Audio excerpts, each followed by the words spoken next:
Bapak lihat kalau presiden pidato sekarang ini dan sebelumnya, bandingkan dengan sebelum-sebelumnya. Di atas 2018 kalau beliau pidato mau minum, apa yang beliau lakukan? Lagi sambil berdiri di podium, beliau minggir, jongkok. Kenapa? Karena semua orang yang ada di sekitarnya pada waktu itu, Pak Amin Rais, Habib Salim, dan tokoh-tokoh yang lain, para habaib, para ustadz, para kiai, tidak ada yang minum berdiri, tidak ada yang minum pakai tangan kiri. Beliau ikuti, Pak. Coba perhatikan pidato beliau, selalu jongkok. Yang ketiga, maaf, dulu di tempat beliau, di rumah beliau, di Hambalang itu beliau pelihara anjing. Kami kalau datang ke sana duduk, kadang-kadang kan anjing lewat suka angkat kaki. Karena keseringan beliau lihat waktu ngopi itu, beliau nanya, emang kenapa nih Beb, kenapa tuh Ustadz, kenapa Pak Kiai dengan anjing? Kemudian diantara kami menjelaskan, iya Pak, kalau anjing itu makhluk Allah juga, makhluk Tuhan juga. Kita boleh pelihara tapi ada aturan dan ada batasnya. Anjing itu ada lidahnya itu ada najis, Pak. Jadi kalau kita dijilat atau bekas jilatannya itu ngefek, Pak. Kita nggak bisa sholat lagi, harus ganti, harus ini, harus itu. Oh gitu ya. Apa yang terjadi Pak? 3 hari kemudian kita datang, sudah nggak ada anjingnya, yang ada kucing. Makanya dikenal BK itu, Baby Kertanegara itu, kucing kesayangan beliau yang digendong-gendong sekarang. Apa artinya? Karena orang di sekitarnya, orang di sekitarnya. Maka kita berharap siapapun yang sekarang ada di sekitar beliau itu memberikan sesuatu masukan yang baik. Beliau sangat demokratis, sangat mau menerima. Kalau yang mengitari beliau itu yang cawe-cawe terus gak jelas, nurutin terus maunya, sudah pulang balik lagi, sudah diantar masih nongol juga, kan repot Pak.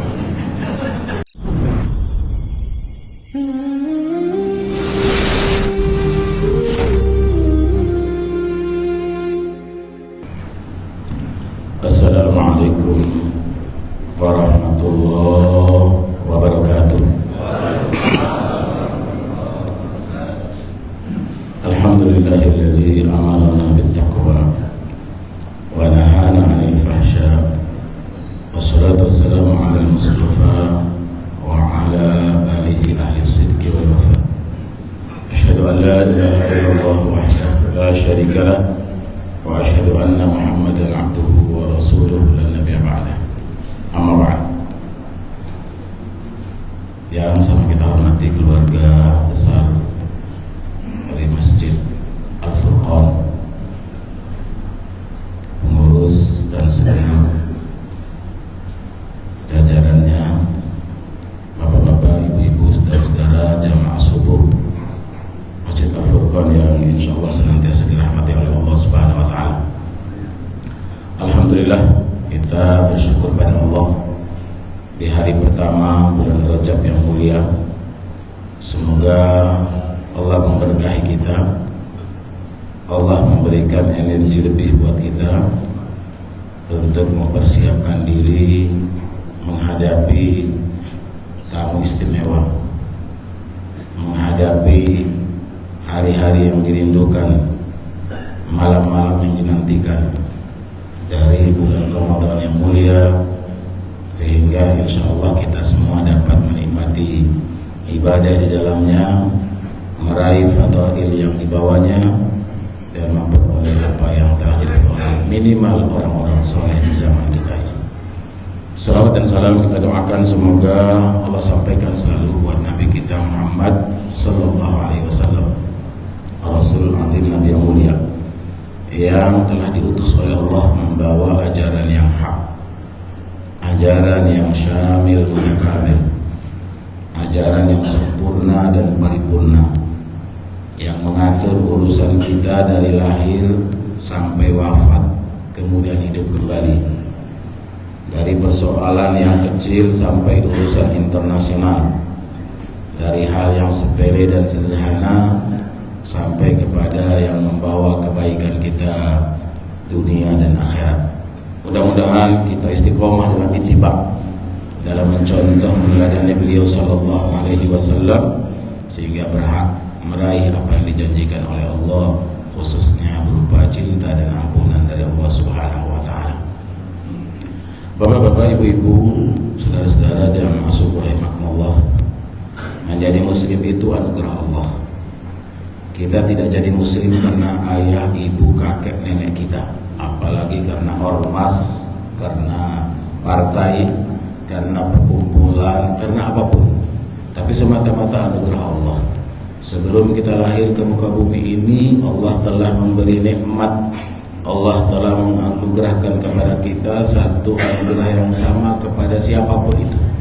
Semua calon manusia, semua calon orang yang lahir, Allah sudah tetapkan, Allah sudah berikan hak yang sama, Allah sudah buat komitmen yang sama. Allah Subhanahu wa Ta'ala tunjukkan dalam Al-Quran dengan terang benderang di ayat ke-172 dari surah ke-7. Wa idh akhadha rabbuka min bani adama min zuhurihim dzurriyyah wa ashhadahum ala anfusihim alastu bi rabbikum qalu bala syahidna an taqulu yawmal qiyamah inna kunna an hadza ghafilin. Dan ingatlah kata Allah, akhadha rabbuka min bani adama min zuhurihim dzurriyyah. Kita sejak sebelum jadi orok, apalagi orang, belum jadi manusia utuh, kita sudah dibaiat, disumpah setia oleh Allah Subhanahu wa Ta'ala, diletakkan dasarnya oleh Allah, dikasih fondasi yang sama oleh Allah Subhanahu wa Ta'ala sebagai bentuk maha adilnya Allah. Tidak dibedakan dari bibit siapapun, dzarrah itu Allah Subhanahu wa Ta'ala wa asyhadahum ala anfusihim. Allah mensyahadatkannya, Allah membuat komitmen yang sama, Allah menetapkan janji yang sama, kemudian baru hadir lahir ke muka bumi. Kalau dalam kitab-kitab klasik kita temukan Allah Subhanahu wa Ta'ala setelah mensyahadatkan dzurriyah itu, mensyahadatkan dzarrah itu, mensyahadatkan sperma yang sekali terpancar, sekali terpancar itu jutaan calon manusia.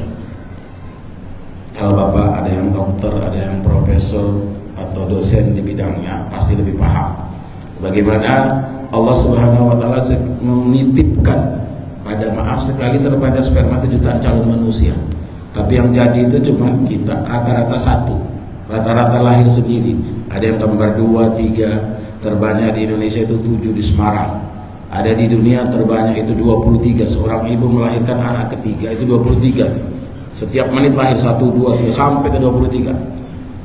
Memang ibu-ibu Palestina itu luar biasa, karena memang dititipkan di rahim mereka, siap menampung berapa banyak kader-kader mujahidin yang kemudian hadir membawa satu prinsip tersendiri, membawa satu nilai sendiri, bahwa semua orang berhak merdeka, semua orang berhak menikmati hidup, semua orang berhak merasakan nikmat Allah Subhanahu wa Ta'ala yang dititipkan untuk seluruh hambanya tanpa terkecuali. Tidak boleh dijajah oleh siapapun, bahkan oleh nafsu sendiri, apalagi nafsu orang lain. Allah menganugerahkan ini menjadi nikmat tersendiri, menjadi anugerah tersendiri. Tidak hanya sampai di situ, Allah pun mengantar secara detail. Di awal surah Al-Insan Allah tunjukkan kepada kita, inna hadainahu sabila imma syakira wa imma kafura. Sesungguhnya kami telah memberi hidayah, kami telah mengguide, kami telah mengantar umat manusia siapapun dia kepada jalan yang benar, kepada jalan yang lurus, kepada nilai yang utuh, kepada nilai yang sempurna. Imma syakira wa imma kafura. Ada yang bersyukur, tapi ada juga yang kufur. Allah mengokohkan itu untuk memberi dasar yang sama, bahwa tidak ada yang berbeda, semua sama. Kullu mauludin yuladu 'alal fitrah. Setiap yang lahir, siapapun dia, lahir dalam keadaan fitri.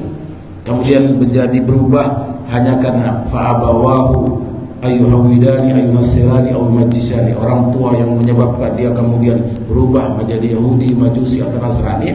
Itu soal lain. Perjalanan hidup yang kemudian menentukan.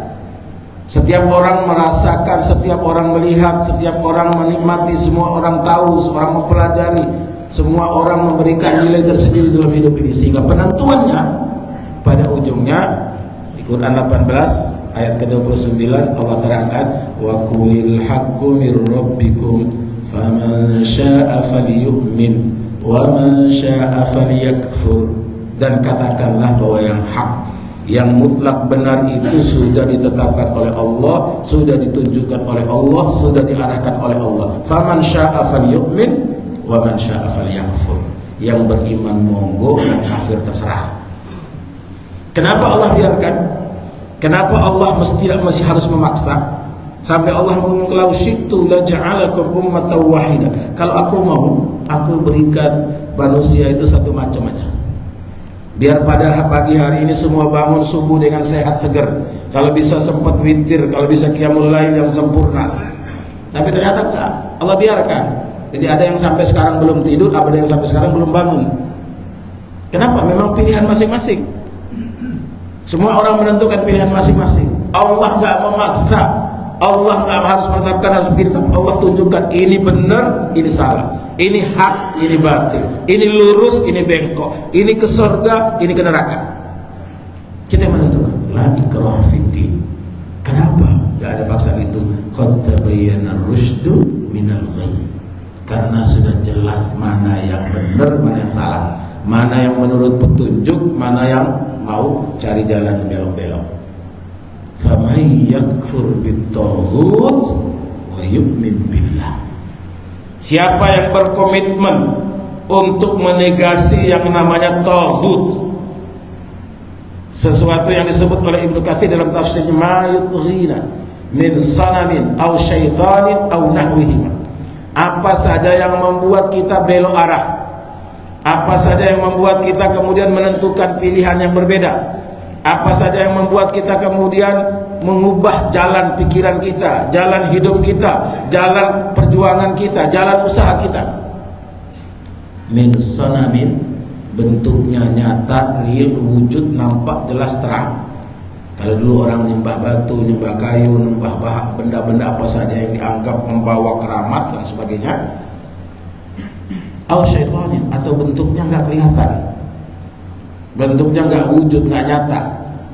Mungkin ada cuma di pikirannya, ada cuma di perasaannya, ada dalam pandangannya, ada dalam penemuan pemikirannya, boleh jadi. Au nahwihim, atau yang serupa dengan keduanya. Intinya apa? Semua yang membuat kita jadi belok arah, belok jalan. Lagi-lagi apa? Karena kita. Maka dalam hidup ini, apalagi seperti kondisi kita saat ini yang bertepatan qadarullahnya, hari ini tepatan dengan 1 Januari. Tepatan kita ya pindah suasana. Harinya masih sama, tetap Senin sampai Ahad sampai Sabtu. Enggak ada yang berubah. Tetap sama masih. Hari Ahad, hari pertama, hari Senin kedua, ketiga, ke-7 sama. Yang berubah itu bagaimana kita menghadirkan, menjadikan hari-hari itu penuh makna. Bagaimana kita menjadikan hari-hari itu penuh dengan kebaikan dan kebaikan. Terletak bagaimana kita mentajdid, kita memperbaharui komitmen kehidupan kita. Komitmen awal yang kita buat dengan Allah, sadar atau tidak sadar, suka atau tidak suka, senang atau tidak senang, tahu atau tidak tahu, harus tetap dijaga, dipelihara. Maka salah satu wirid pagi kita, wirid sore kita itu, Allahumma inni a'udzubika an usyrika bika syai'an a'lamu wa lima la a'lamu. Ya Allah, aku berlindung kepadamu dari hal-hal yang merusak tauhidku, merusak imanku, merusak keyakinanku, menodai akidahku, menggerogoti apa yang menjadi dasar pilar dibangun di atasnya kehidupan beragama, kehidupan beriman, kehidupan berkomitmen bertuhan, kehidupan untuk membawa keselamatan dan kedamaian. Apa saja ini harus kita minta berdoa. Syai'an a'lamu wa lima la a'lamu. Baik yang kita sadar maupun yang kita tak sadar. Karena ada sebuah kitab yang diterjemahkan dalam Malaysia itu, Kafir Tanpa Sadar. Tulisannya merah itu. Kalau saya tidak keliru itu bukunya putih, tulisan depan itu merah. Kafir Tanpa Sadar. Karena banyak betul hal-hal dalam kehidupan ini yang kita alami, sadar nggak sadar, kita mengarah, membuat kita berada pada posisi yang dilema. Tidak ada satupun nabi, tidak ada satupun rasul dari 124.000 dan nabi yang rasul diutus oleh Allah Subhanahu wa taala untuk membawa misi yang sama ini, berbeda ajaran. Kalau syariatnya berbeda, iya. Kalau aturannya berbeda, iya. Kalau dulu misalnya ketika belum ada syariat Islam yang menetapkan seorang boleh menikah 2 perempuan kakak adik kandung dulu. Jadi kalau ada sekarang ada yang sok-sok, itu berarti ada yang nggak beres. apalagi diupload lagi bangga menikahi dua kakak adik karena sama-sama punya cinta yang sama. Naudzubillah. Karena dia punya duit, dia punya kekuasaan, dia punya kemewahan, dia punya segala macam, dia bisa buat. Nggak bisa. Kenapa? Aturannya sudah berubah. Kalau dulu umat Nabi Musa kebanyakan dosanya, kebanyakan maksiatnya, sudah capek, letih, lelah, faqtulu anfusakum fataba alaikum, bunuh dirimu, Allah hapus dosamu. Kalau sekarang udah stres kebanyakan dosa, bunuh diri, innalillah, tambah neraka. Tadinya neraka level yang masih ringan, jadi dia tambah berat. Kenapa? Karena syariatnya sudah berbeda. Tapi misinya, awalnya semua nabi, semua rasul, semua penyeru sama. Hatta yang mengaku sudah punya pegangan tersendiri, hatta yang mengaku punya kitab tersendiri, hatta yang mengaku punya nilai yang dibawa tersendiri.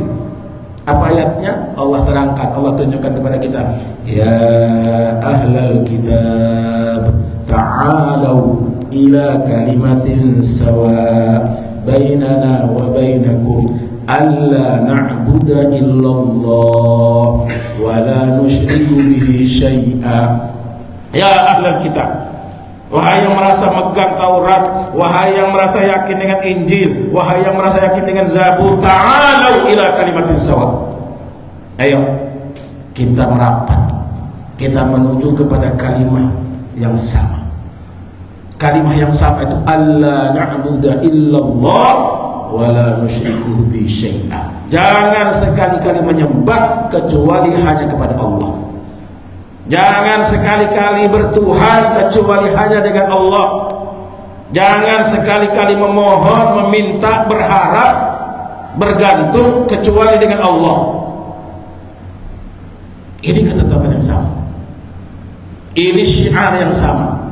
Ini ajakan dan seruan yang sama. Mau sampai kapanpun kita pegang itu. Maka komitmen itu terus kita tajdid, terus kita perbaharui. Kita bersyahadat berulang-ulang di setiap sholat kita.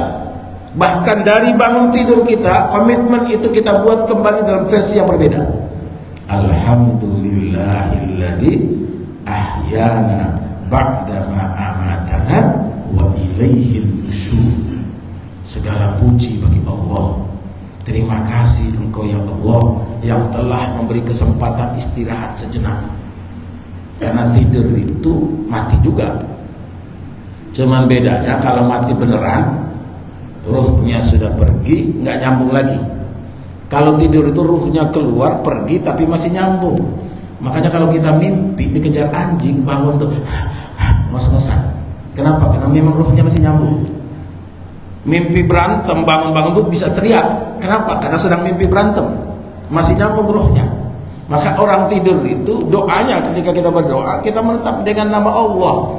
Bismika Allahumma amutu wa bismika ahya. Dengan namamu ya Allah aku siap mati, dan dengan nama pula ya Allah aku siap hidup lagi.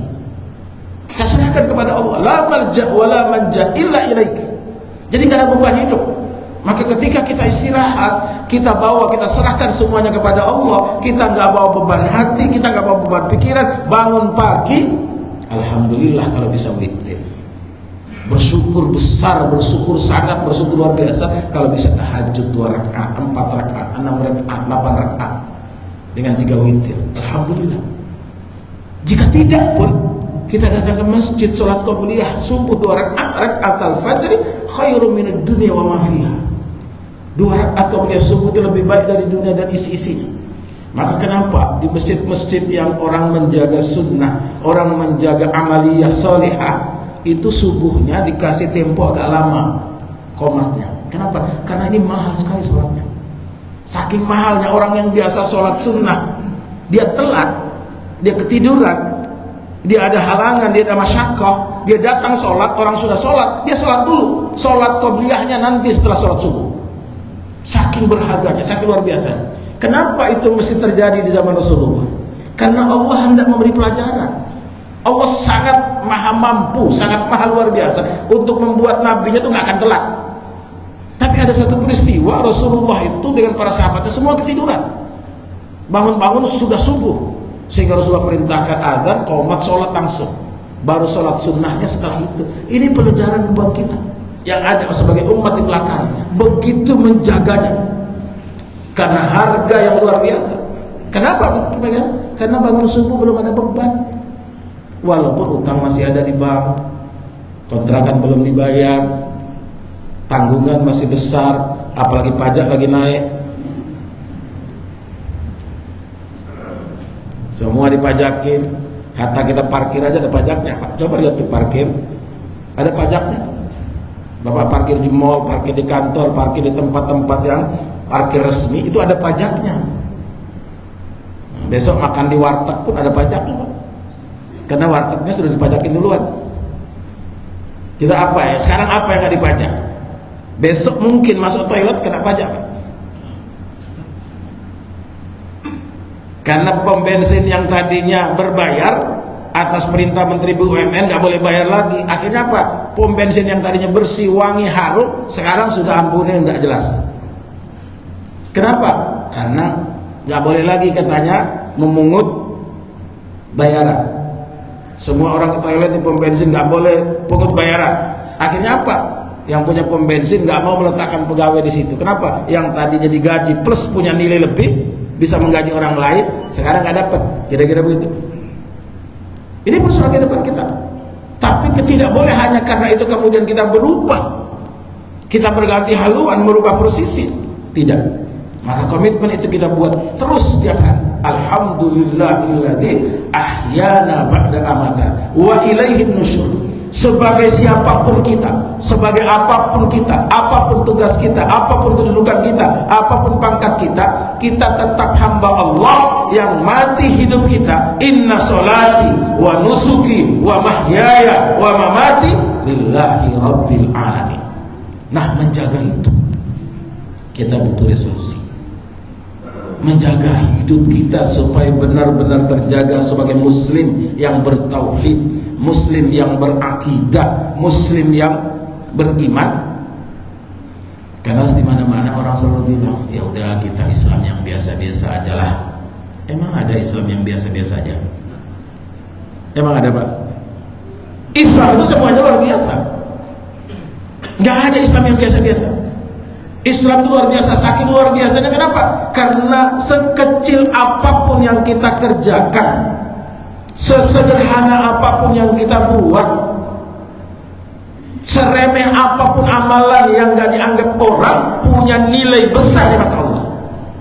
Asal kita muslim, asal kita telah menetapkan diri tetap di jalan Allah sebagai hambanya, sebagai khalifahnya, sebagai wakil Allah di muka bumi ini dalam rangka memakmurkan kehidupan, menghadirkan kesejahteraan, membawa perdamaian, menghadirkan pencerahan, membuat orang merasa nyaman.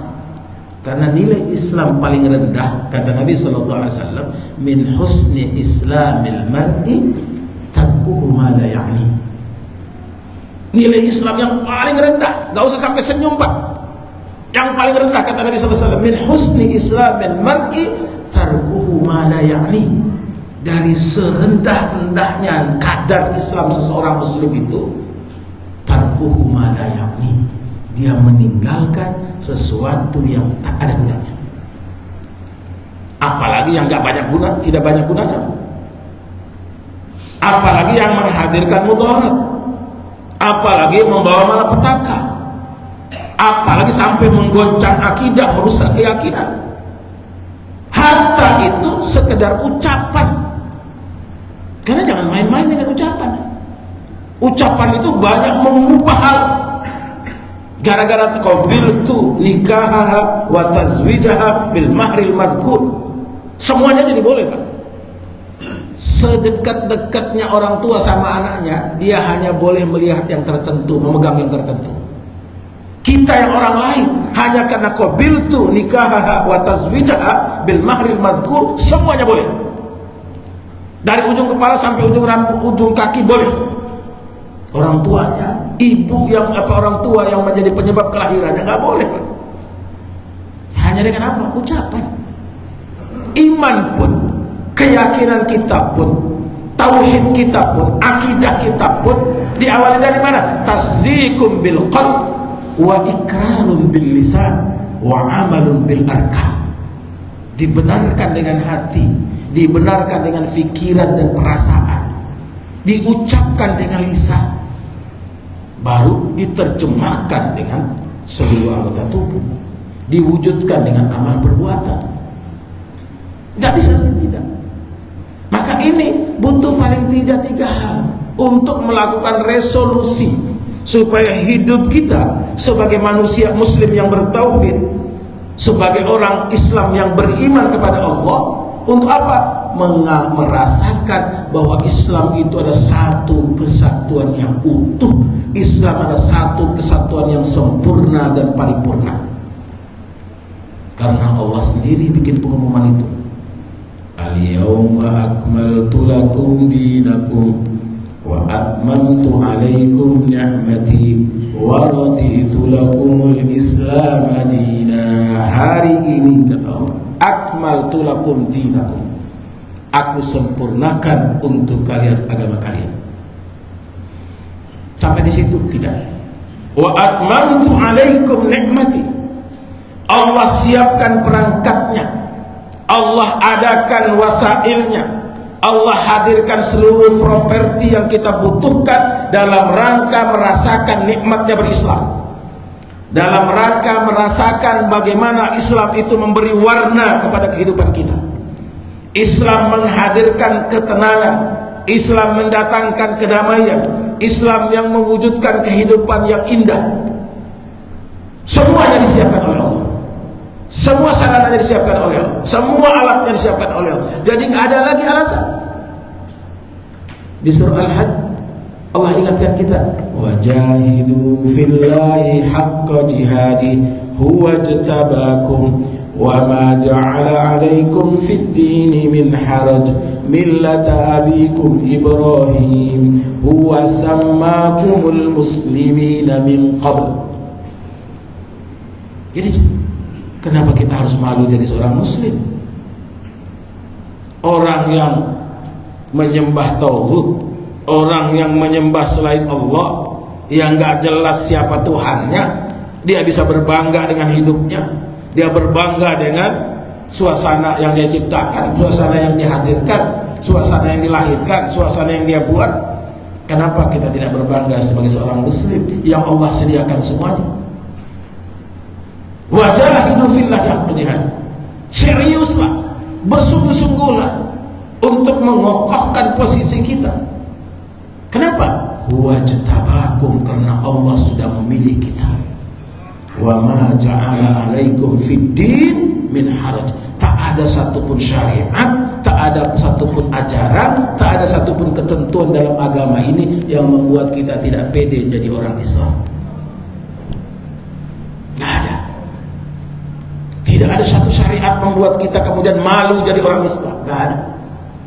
Dulu Bapak ingat mungkin kalau umur di atas 50, 40-an tahun, ingat pernah ada pejabat di negeri ini, semoga Allah mengampuni dan merahmati beliau karena sudah meninggal, Menteri Agama waktu itu ingin mengubah hukum syariat, mengubah hukum ketentuan dalam Al-Quran soal waris. Karena dalam Islam itu waris laki-laki jatahnya 2, perempuan 1. Yang kali pertama protes bukan orang lain, bukan profesor, bukan pejabat, bukan ulama, bukan kiai. Yang pertama kali protes seorang ibu dari kampungnya sang menteri. Masya Allah. Apa yang dia bilang? Itu Pak Menteri salah kaprah, Pak Menteri keliru. Karena menterinya juga ulama, menteri juga dosen agama Islam di Universitas Islam. Salah fatal itu. Kenapa? Saya yang merasakan itu. Saya ini satu-satunya anak perempuan dari 3 saudara laki-laki saya. Saya satu-satunya anak perempuan. Yang ketiga dibagi waris jatah saya cuma 1. Kak abang saya, mas saya, kakak saya masing-masing 2. Tapi ketika saya ditinggal wafat suami saya, mereka bertigalah yang menolong saya. Maka di mana-mana, saya kebetulan juga advokat. Ketika ngurus warisan, kalau laki-laki saya selalu beri pesan, Pak, Bapak terima double. Bapak punya jatah 2, tapi ingat, tanggung jawab bapak juga dua. Kenapa Allah kasih laki-laki dua? Karena laki-laki itu punya tanggung jawab kepada istri dan anak-anaknya. Satu tanggung jawab lainnya adalah kepada saudara perempuannya. Jadi kalau saudara perempuan ditinggal wafat, ditinggal hidup oleh suaminya, dia ada musibah, ada apapun, yang wajib pertama kali membantunya, menolongnya, mengatasi persoalannya adalah saudara kandungnya. Itu syariat Islam, itu ajaran Islam. Jangankan profesor hari sekarang, sudah Allah umumkan. Sebelum Allah mengumumkan ayat itu, ada ayat sebelumnya. Al-yawma ya'isal ladzina kafaru min dinikum fala takhshawhum wakhshawni al-yawma akmaltu lakum dinakum wa atmamtu alaykum ni'mati wa raditu lakumul islam dina. Hari ini ya'isal ladzina kafaru min dinikum, sudah putus asa orang-orang kafir di atas agama. Sudah kehilangan akal untuk mencari celah. Mau lihat kurangnya Islam, mau lihat tidak lengkapnya Islam, mau lihat betapa kocar kacirnya Husain, nggak ketemu, nggak ada. Bapak ingat pernah ada dosen di salah satu IAIN, waktu itu masih IAIN di Sulawesi. Dia bilang Quran ini sudah harus diubah. Kenapa? Sudah nggak cocok, sudah nggak sesuai. Yang tidak sesuai itu bukan Qurannya, otaknya nggak sesuai. Pikiran dia yang nggak nyambung. Bukan Quran yang salah, bukan Quran yang nggak sesuai, dia aja nggak nyambung. Pantes baru tahu sekarang, ternyata pakainya uang palsu. Kan sudah 10 tahun yang lalu tuh, baru sekarang. Kita sih nggak heran, uang palsu mah ada terus Pak, apalagi sedekat-dekat pemilu itu Pak, di mana-mana uangnya sih asli tapi palsu. Kok bisa asli tapi palsu? Karena uangnya bener, dicetaknya atas rekomendasi bener, yang backingnya ada, nomornya yang double. Coba kalau dibawa rame-rame ke bank pasti ditolak.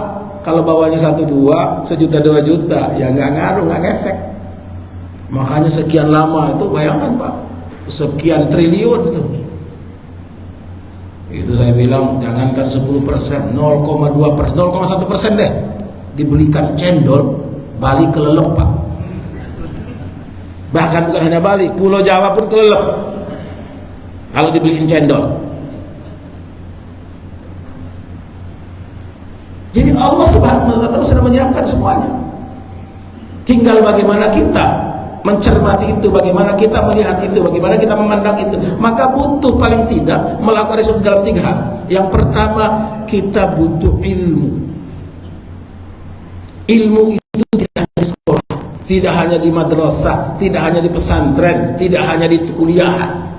Ilmu yang paling dekat, yang paling manjur, yang paling berkah, itu adanya di majelis, adanya di halaqah. Walaupun hanya 3 orang, 5 orang, 7 orang. Maka saya kadang-kadang diundang, suka nanya, Ustaz bisa hadir gak? Kita mau undang. Oh insya Allah Pak, tapi jauh Ustaz, masih di dunia kan Pak? Tapi orangnya sedikit Ustaz. Tapi orang semua kan? Jangan-jangan orangnya sedikit tapi begitu waladhdallin anehnya rame gitu. Jadi saya pernah diundang di satu masjid di Jakarta, di Bekasi, karena ketemu di RCTI, saya diundang. Insya Allah Pak, saya datang. Saya datang, qadarullah hari itu hujan lebat Pak, angin kenceng. Saya datang, saya cari masjidnya. Wih, mana masjidnya ini kok nggak ketemu-ketemu? Ternyata masjidnya itu sudah dibawa jalan Pak, karena banjir jalannya naik terus, masjidnya belum direnovasi, jadi masjid itu sudah dibawa jalan jatuhnya.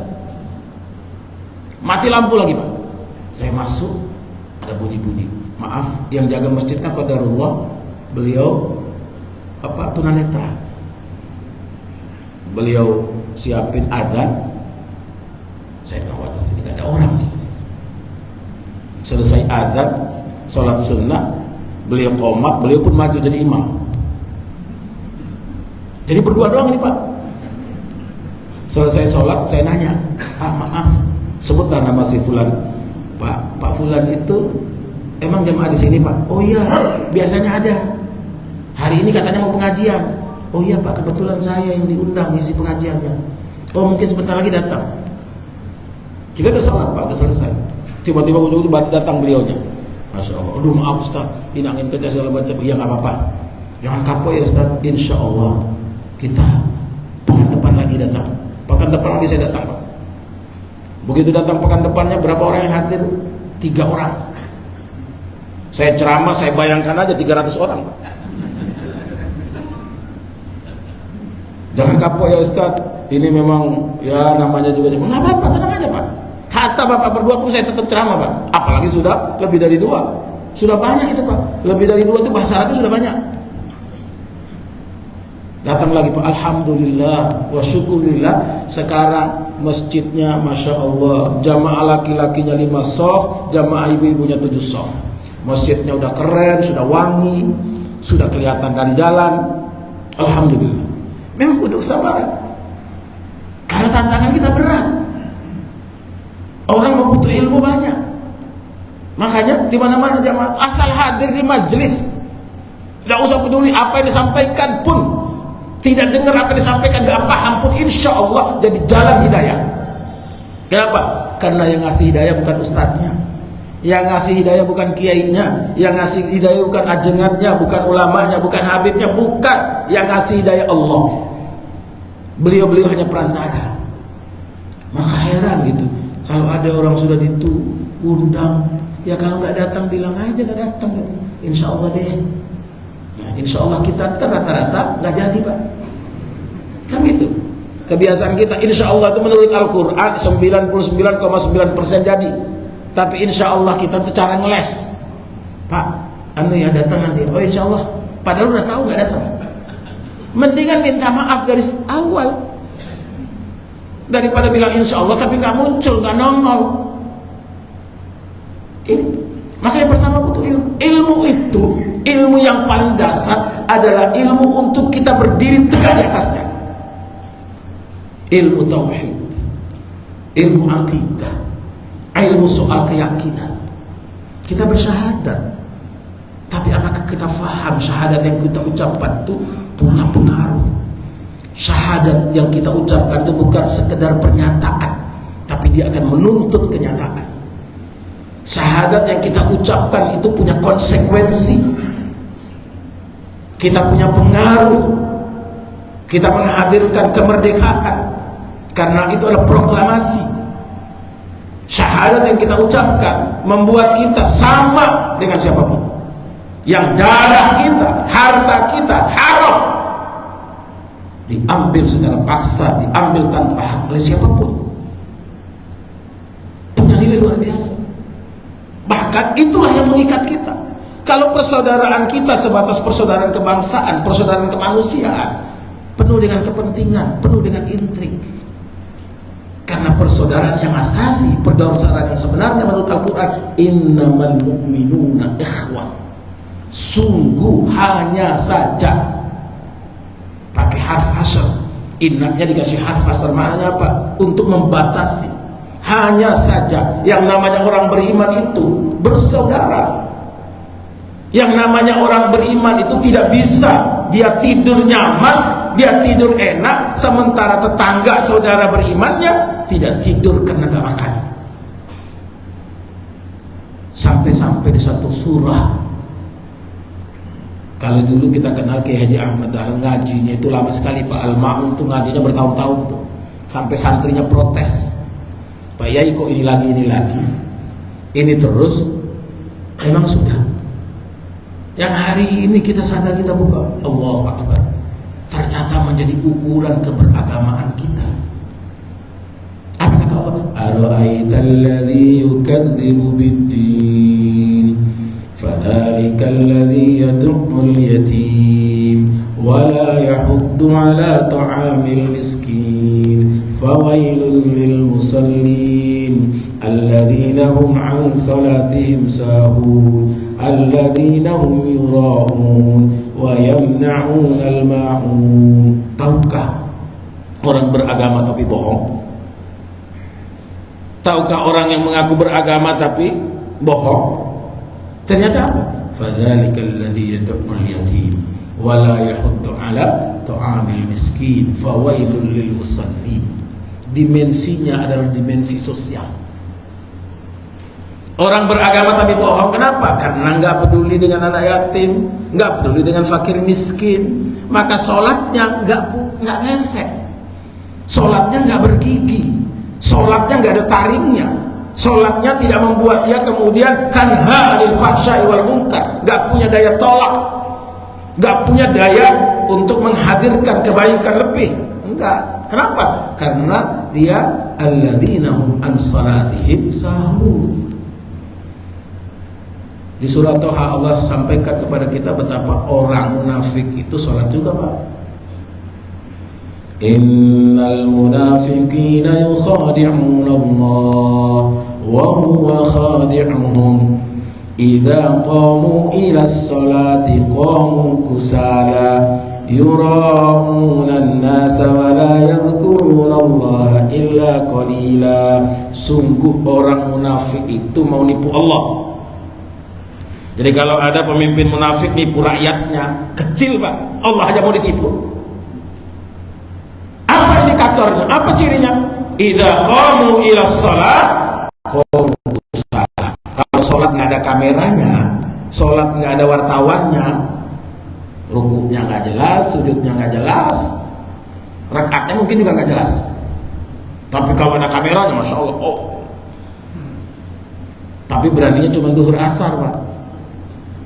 Maghrib, isya, subuh ngeper. Kenapa? Al-Fatihah aja nggak lulus. Apalagi lihat kalau musim kampanye tuh, oh, masya Allah, Pak. Calon-calon pemimpin kita itu sholatnya kalau perlu di live-in, Pak.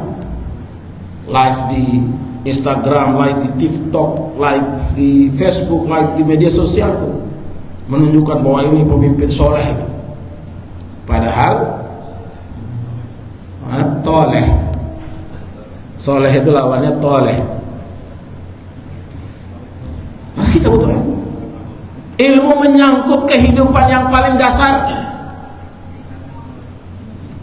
Selain iman kita butuh apa? Butuh hidup. Orang butuh hidup, apa namanya ilmunya? Ekonomi yang paling dasar. Ekonomi yang paling dasar menghasilkan ekonomi yang mencerahkan, menghasilkan ekonomi yang menenangkan. Maka semalam dalam kuliah online saya sampaikan, negeri kita ini, bangsa kita ini, ya begini terus malah bisa jadi mundur, malah mungkin bisa tambah kacau. Kenapa? Karena kita masih berkutat dengan ekonomi ribawi.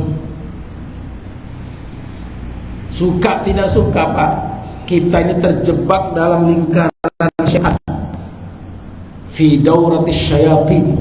Kenapa? Karena gak mungkin kita maju dengan baik, maju dengan selamat dan menyelamatkan, tenang dan menyenangkan kalau masih riba. Gak mungkin. Siapa yang bilang? Al-Quran. Ilmunya ada, banyak orang faham. Bahkan Menteri Keuangan kita itu ketua IAI, Ikatan Ahli Ekonomi Islam, itu ketua. Menteri BUMN itu ketua Masyarakat Ekonomi Syariah. Nggak main-main, Pak. Menteri BUMN kita, Pak Erick Thohir, itu ketua Masyarakat Ekonomi Syariah. Jadi harusnya sudah selesai, Pak. Tapi kenapa kok belum selesai? Kita masih sibuk bukan bayar utang, bayar bunga utang. Alladzina ya'kuluna riba la yaqumun illa kama yaqumul ladzi yatakhabbathu asyaitanu minal mas. Yang masih makan riba, yang mempraktekkan praktek riba, masih senang dan berkutat dengan yang riba, la yaqumun, tidak mungkin berdiri tegak, tidak bisa mandiri, illa kama yakumul ladzi yatakhabbathu syaitan minal mas. Bapak pernah lihat orang kesurupan? Pernah, Pak? Satu perempuan kurus, ringan aja badannya, tapi kalau dia kesurupan 8 laki-laki kekar megang aja gak kuat. Itu setannya normal, Pak. Yang kesurupan setannya normal. Saya pernah pulang dari luar kota jam 2 malam, ditungguin ada 6 orang, Pak, 5 orang, 3 sepeda motor, 5 orang. Karena mereka tahu saya udah mau pulang, mereka tungguin di depan komplek rumah saya. Begitu mobil saya mau masuk, Pak Ustaz, bentar. Kenapa? Itu anaknya Pak Haji Fulan. Sejak pagi tadi, Ustaz, sejak duduk di pelaminan, dua-duanya kesurupan pengantinnya. Sampai sekarang, innalillah. Ini pengantin kesurupan, Pak. Dan bukan satu, Pak, dua-duanya. Allahu Akbar. Ya udah, saya taruh mobil dulu karena jalan potongnya itu lewat gang. Taruh mobil, saya dibonceng, kami jalan, Pak. Sampai di sana, waduh, dua-duanya kesurupan gak jelas. Itu disetel, itu mulai kaset Muammar, Syekh Sudes, pokoknya semua kori-kori terbaik sudah disetel itu. Mereka udah capek ngaji. Saya datang minta air putih, bacakan Al-Fatihah, dan minum. Sadar dua-duanya. Ibunya nanya sama saya, Ustaz, Pak Ustaz baca apa? Saya bilang Al-Fatihah, Bu. Hah? Al-Fatihah? Iya, Bu. Al-Fatihah, Alhamdulillahirrabbilalamin, Ar-Rahmanir Rahim, Maliki Yaumiddin. Iya, Bu. Emang ada Al-Fatihah lain lagi? Soalnya kami tadi ini bukan Al-Fatihah doang, Ustaz.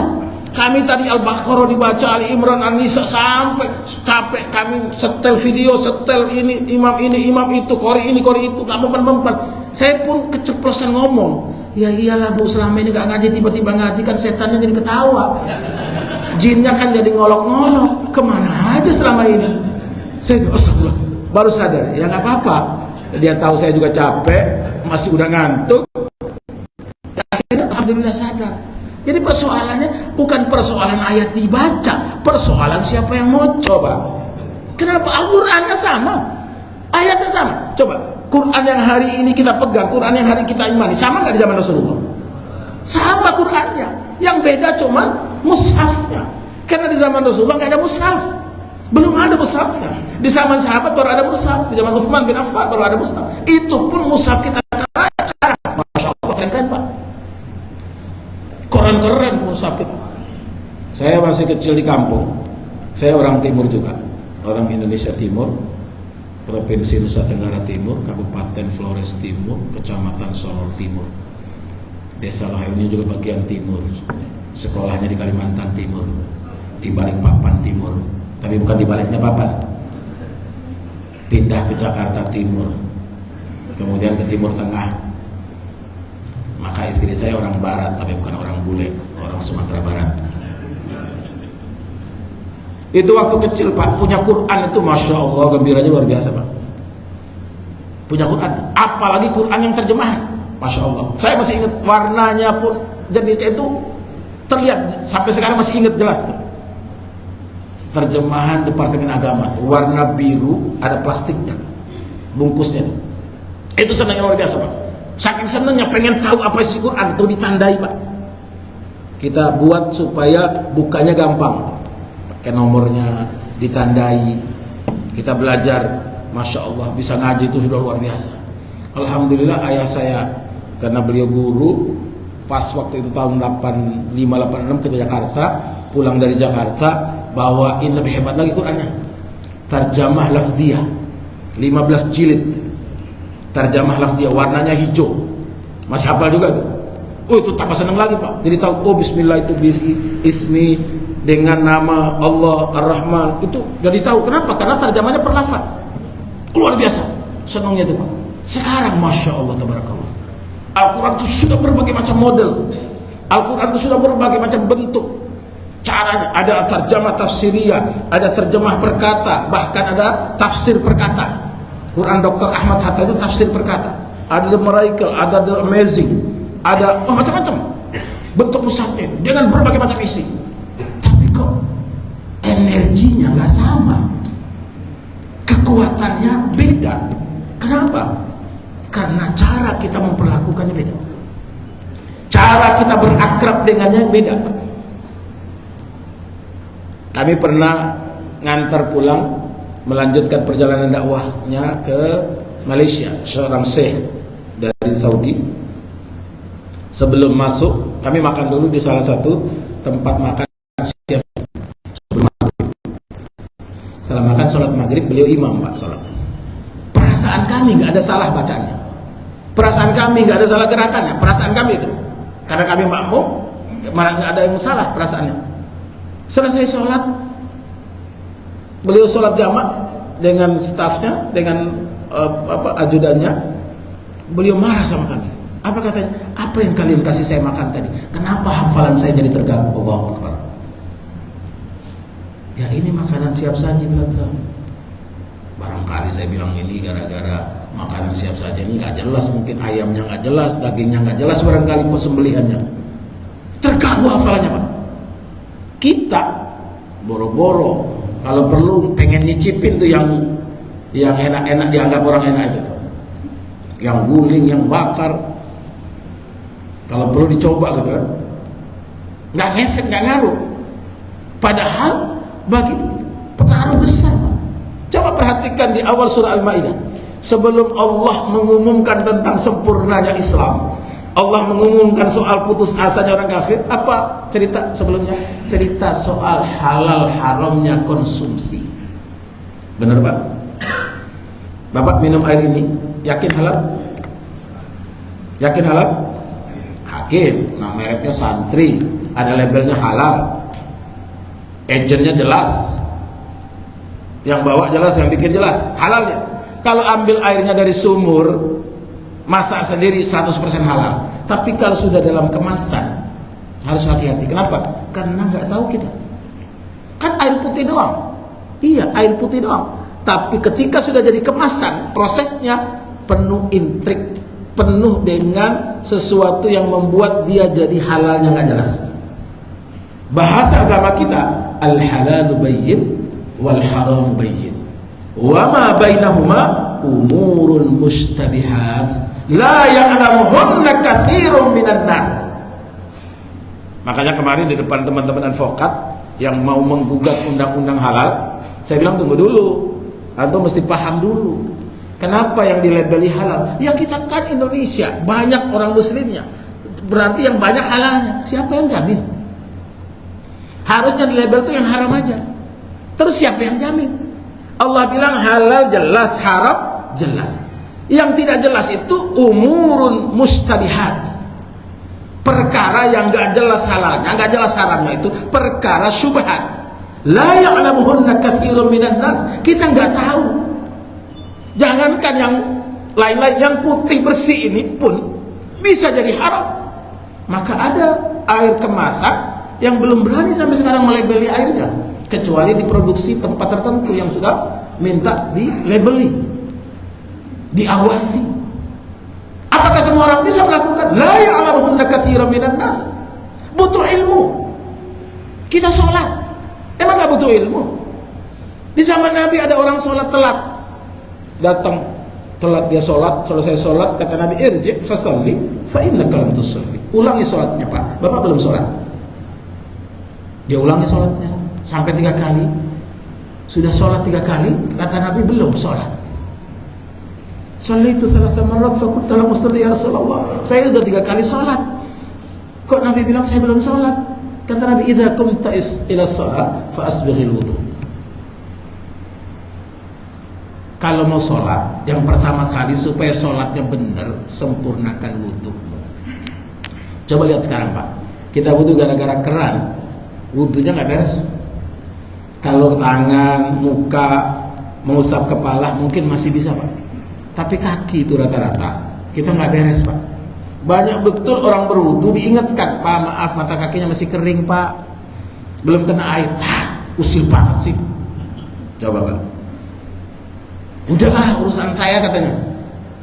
Belum lagi sholatnya yang karena bangga dengan kaosnya, bangga dengan celana jinnya, begitu sholat maaf CD-nya pun kelihatan.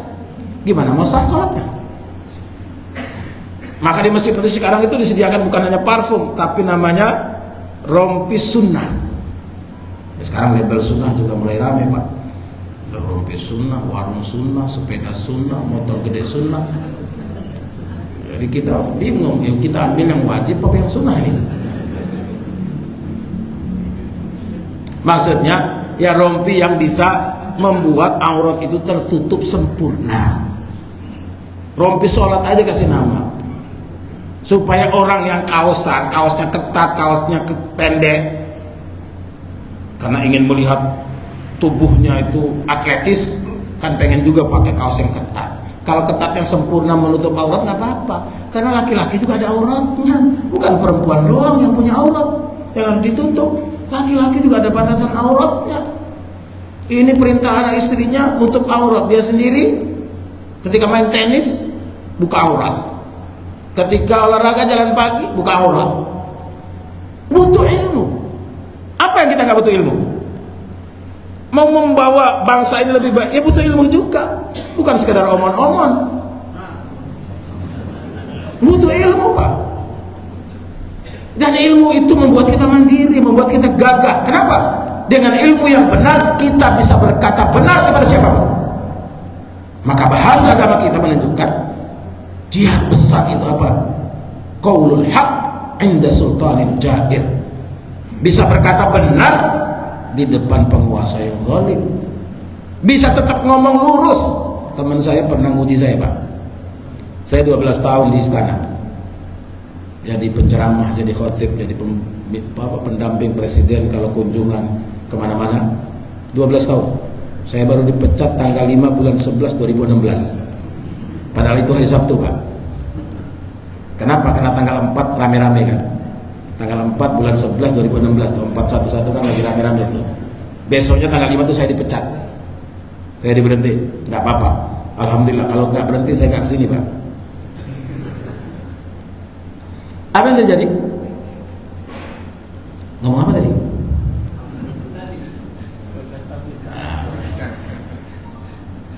Kok jadi nggak nyambung ya? Ini gara-gara nyenggol-nyenggol ini. Jadi omon-omon dah. Astagfirullahaladzim. Apa tadi Mas?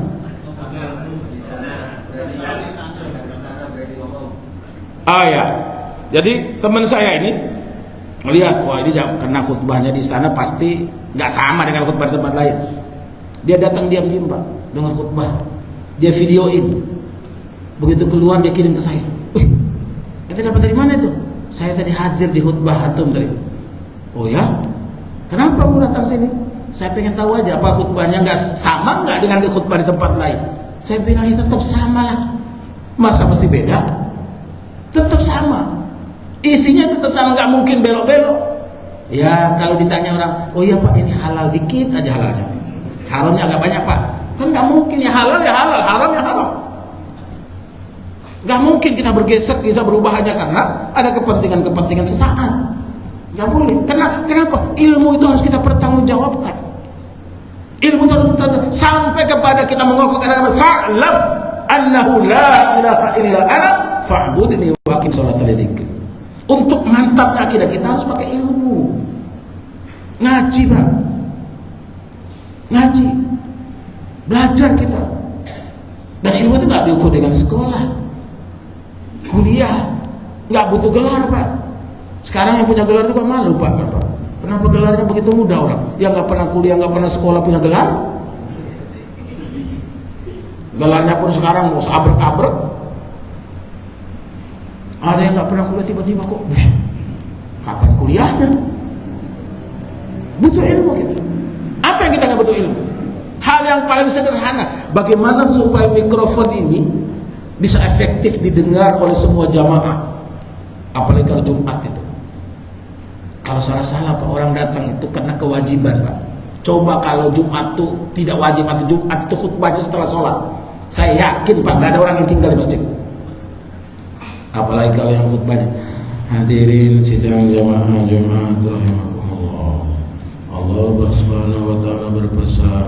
Nah, baca pula itu, baca pun buku khutbahnya udah zaman Belanda. Butuh ilmu.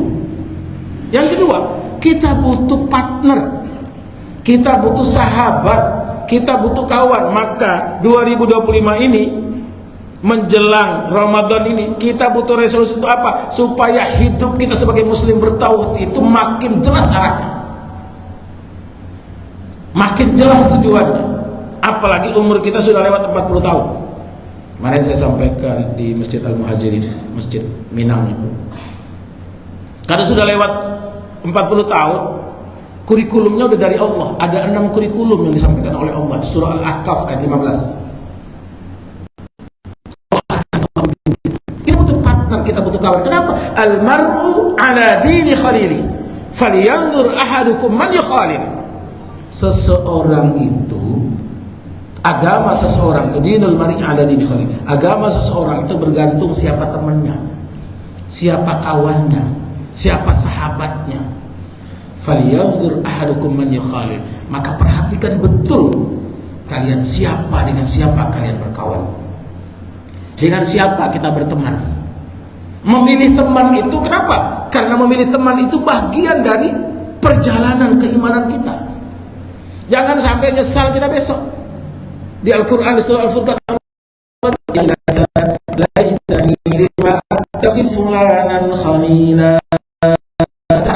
Kenapa itu dulu jadi kawan saya? Kenapa itu dulu jadi teman saya? Kenapa dulu atasan saya? Kenapa itu dulu jadi buah saya? Kenapa itu dulu jadi suami saya? Kenapa itu dulu jadi istri saya? Kenapa itu dulu jadi mertua saya? Kenapa itu jadi menantu saya? Kenapa itu menjadi ini saya? Itu saya. Ya wailata, penyesalan yang telat, penyesalan yang terlambat. Al-akhilla yawma idzin ba'duhum li ba'din adu illal muttaqin. Pertemanan, perkoncoan, persahabatan, perkawanan besok di hari akhir, besok di hari kiamat, besok di yaumul hisab, adufun, akan bermusuhan, saling cakar-cakaran. Jangankan di akhirat, Pak, sekarang aja sudah. Hari ini berkawan, hari ini berkoalisi, besok musuhan. Yang hari ini musuhan, besok berkawan.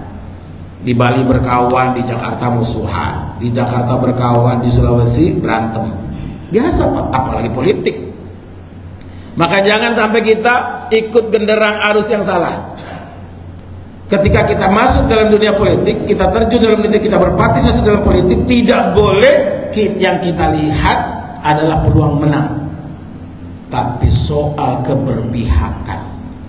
Menang kalah bukan urusan kita, itu adalah anugerah Allah. Menang alhamdulillah, kalah tetap alhamdulillah. Kenapa? Karena yang kita perjuangkan, yang kita pilih, yang kita bela adalah yang benar sesuai yang kita tahu. Allah nggak nanya besok menang nggak kemarin pilkada, enggak. Yang kita kenapa milih itu, kenapa milih ini, soal keberpihakan kita, bukan soal menang kalah.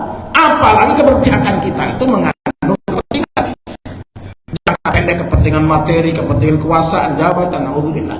Tambah beban, tambah berat. Orang yang baru sadar, dia baru engah.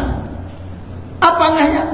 Walau tara idzil mujrimuna nakisu ru'usihim 'inda rabbihim Rabbana absarna wa sami'na farji'na na'mal salihah inna muqinun. Ayat yang dibaca setiap, banyak imam membaca setiap Jumat subuh. Ayat sajadah. Kami baru lihat ya Allah, ternyata begini ya. Ternyata ujungnya surga ya. Ternyata ujungnya neraka ya. Farji'na na'mal salih, Allah kembalikan kami dulu, pulangkan kami dulu, na'mal salih, kami mau berbuat baik. Apa kata malaikat? La'amla'anna jahannama minal jinnati wan nasi ajma'in fadhuku bima nasitum liqa'a yaumikum hadha inna nasinakum wadhuku 'adzabal hariq. Telat, terlambat. La'amla'anna jahannama minal jinnati wan nasi ajma'in. Allah sudah tetapkan memang neraka itu akan diisi dengan jin dan manusia. Fadhuku bima nasitum liqa'a yaumikum hadha. Rasakan sekarang dulu apa yang kalian lupakan. Inna nasinakum, kami lupakan kalian. Wadhuku 'adzabal hariq, rasakan api yang menyala-nyala. Nauzubillah. Jadi punya konsekuensi. Baru yang terakhir, bagaimana kita meresolusi bi'ah kita, lingkungan kita. Kalau Bapak tinggal di tempat ini, di daerah ini, di wilayah ini, di komplek ini, di perumahan ini, malu tidak ke masjid, artinya kita sudah tinggal di tempat yang benar. Kita malu tidak ke masjid sholat jamaahnya, artinya kita sudah berada di tempat yang benar. Tahun 2017 kalau nggak salah, waktu itu tanggal 10 November, saya diminta Pak Amin Rais ceramah antara tahajud dan subuh. Yang hadir itu banyak pejabat, salah satunya presiden kita sekarang, Pak Prabowo. Waktu itu saya bahas soal bagaimana posisi kita dengan saudara-saudara kita, dengan kaum muslimin, dengan sebangsa dan seterusnya, kira-kira begitu.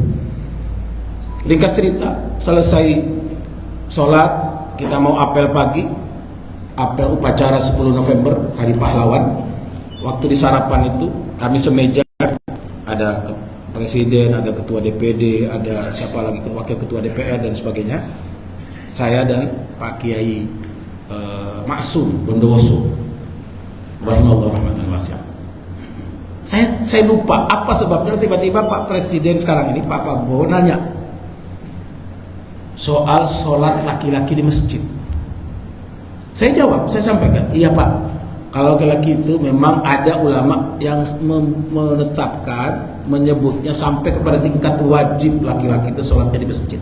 Sekurang-kurangnya sunnah muakkadah, sunnah yang sangat dianjurkan. Jadi laki-laki muslim itu sholat jamaah 5 waktunya itu di masjid. Beliau nggak pakai bilang A, nggak pakai bilang apalagi bantah, apalagi mau tanya lagi, nggak, langsung dipanggil itu anak angkat beliau yang juga sempat jadi menteri, Pak Edi Prabowo. Di sini, kata Ustadz, laki-laki itu sholatnya di masjid. Kaget saya. Kamu sekarang saya tunjuk jadi ketua panitia bangun masjid. Sekarang di Hambalang tuh ada masjid, Pak. Dulu belum ada. Ada masjid dibangun tuh 5 miliar apa berapa miliar gitu. Pokoknya beliau danai bangun masjid. Apa artinya? Karena memang siapa yang dekat itu mengubah alam pikiran kita. Di lingkungan mana kita berada, itu mengubah cara kita berislam, cara kita melakukan hidup. Efek sekali Pak. Kedua, Bapak lihat kalau presiden pidato sekarang ini dan sebelumnya, bandingkan dengan sebelum-sebelumnya. Di atas 2018 kalau beliau pidato mau minum, apa yang beliau lakukan? Lagi sambil berdiri di podium, beliau minggir, jongkok. Kenapa? Karena semua orang yang ada di sekitarnya pada waktu itu, Pak Amin Rais, Habib Salim, dan tokoh-tokoh yang lain, para habaib, para ustadz, para kiai, tidak ada yang minum berdiri, tidak ada yang minum pakai tangan kiri. Beliau ikuti Pak. Coba perhatikan pidato beliau, selalu jongkok. Yang ketiga, maaf, dulu di tempat beliau, di rumah beliau, di Hambalang itu beliau pelihara anjing.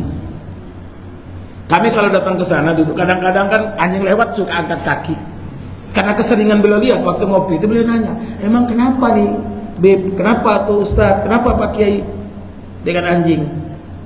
Kemudian diantara kami menjelaskan, iya Pak, kalau anjing itu makhluk Allah juga, makhluk Tuhan juga. Kita boleh pelihara tapi ada aturan, ada batasnya. Anjing itu ada lidahnya itu ada najis Pak. Jadi kalau kita dijilat atau bekas jilatannya itu ngefek Pak, kita nggak bisa sholat lagi, harus ganti, harus ini, harus itu. Oh gitu ya. Apa yang terjadi Pak? 3 hari kemudian kita datang, sudah nggak ada anjingnya, yang ada kucing. Makanya dikenal BK itu, Baby Kertanegara itu, kucing kesayangan beliau yang digendong-gendong sekarang. Apa artinya? Karena orang di sekitarnya, orang di sekitarnya. Maka kita berharap siapapun yang sekarang ada di sekitar beliau itu memberikan sesuatu masukan yang baik. Beliau sangat demokratis, sangat mau menerima. Kalau yang mengitari beliau itu yang cawe-cawe terus gak jelas, nurutin terus maunya, sudah pulang balik lagi, sudah diantar masih nongol juga, kan repot Pak. Repot urusannya Pak. Maka kita semua yang jauh berdoa, kalau yang dekat berikan masukan. Yang dekat bisa memberikan masukan, sangat logis. Kalau untungkan kepentingan kebaikan bangsa dan negara, iya. Kalau saat ini, oh beliau begini kan ilmunya tidak berat, nggak bisa Pak. Yang ada sekarang realitanya itu, pola hidupnya seperti itu, cara berpikirnya seperti itu. Beliau pernah, kalau saya baru belum lama pulang dari Jordan, beliau pernah di Jordan itu nggak jelas warga negaranya Pak, tapi sekarang jadi presiden. Memang sudah takdirnya jadi presiden. Ditakdirkan Allah dengan umur sekarang jadi presiden, segenap kekurangan kelemahannya, tapi hari ini beliau presiden dan bisa melakukan sesuatu. Pidato beliau kemarin di depan pemimpin negara itu, sebelumnya yang didahului oleh salah satu wakil menteri luar negeri. Dahsyat Pak. Kita bayangkan kalau ternyata lingkungan yang membentuknya membuat beliau lebih tampil gagah lagi, lebih tampil berani lagi, lebih tampil mandiri lagi tanpa cawe-cawe si babe. Saya yakin Pak, insya Allah jalan kebaikan itu terbuka depan mata.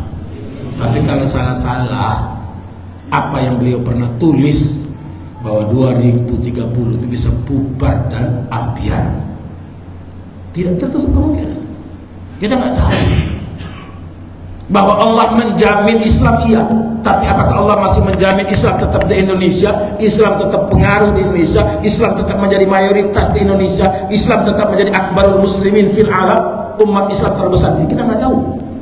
Maka peran kita, saya bersyukur sekali datang kembali, tak membayangkan Pak, saya pertama kali kembali tahun 92, transit sebentar, beberapa kali datang sini sebentar-sebentar.